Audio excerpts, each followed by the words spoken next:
Ang usapan namin, mga alas 6 dapat makaalis na kami dito sa bahay ni na Tito Tawi. Pero tingnan nyo naman oh, alas 9 na. Andito pa rin kami. Ay nako, pure Filipino talaga.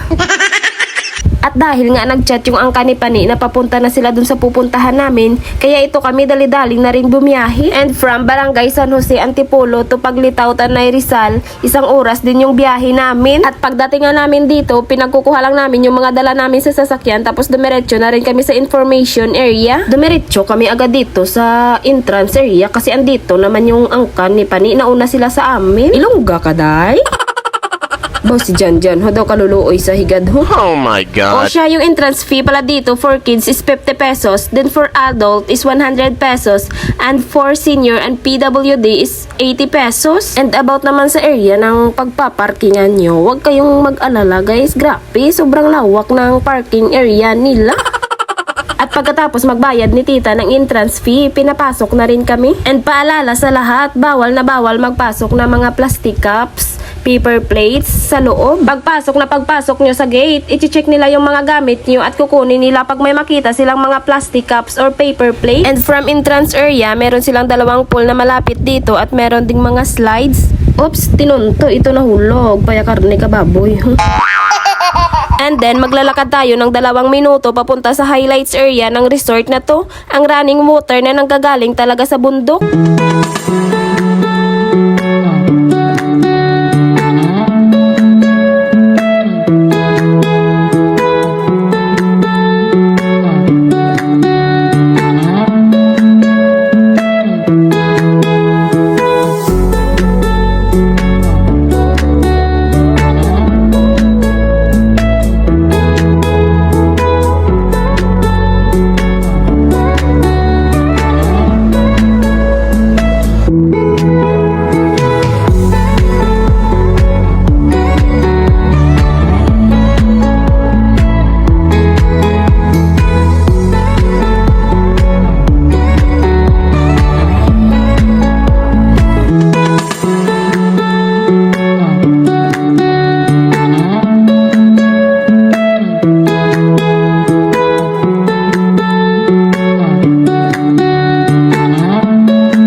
Grabe, pagdating namin dito, sobrang daming tao.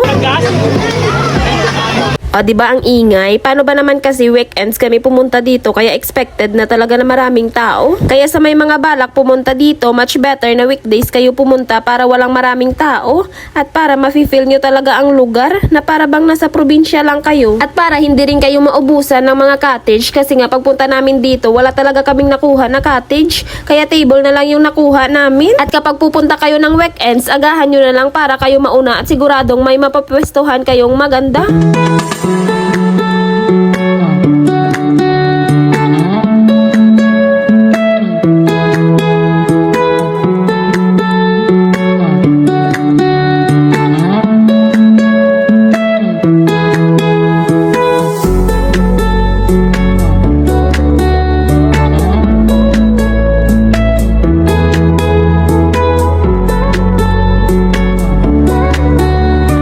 May nakuha na nga kaming maayos na pwesto, kumain na nga rin kami at syempre pagkatapos namin kumain, naligo na rin kami. At habang kumakain kami, shout out muna kay Suzette Sarino and also Nelson Bergancia watching from President Rojas, Capiz, and Boss Kyle from Sitio Hinulugan, Barangay San Ramon, Pilar, Capiz, and Richard Malayang, Libert Barela, Barangay Hagimit, La Carlota City, and specially shout out kay Tito Joseph Baksal from Valenzuela City, and G. John from Carlis Poblacion, Jonas Eliamel Vlog, and also from Boracay, Mabini Dipol.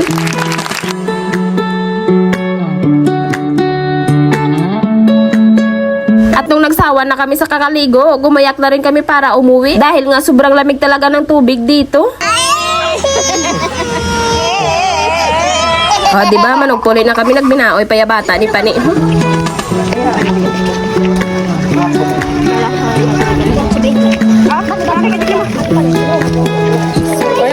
Kita na magahaw iyapat ka ano? Ha? Ano pure?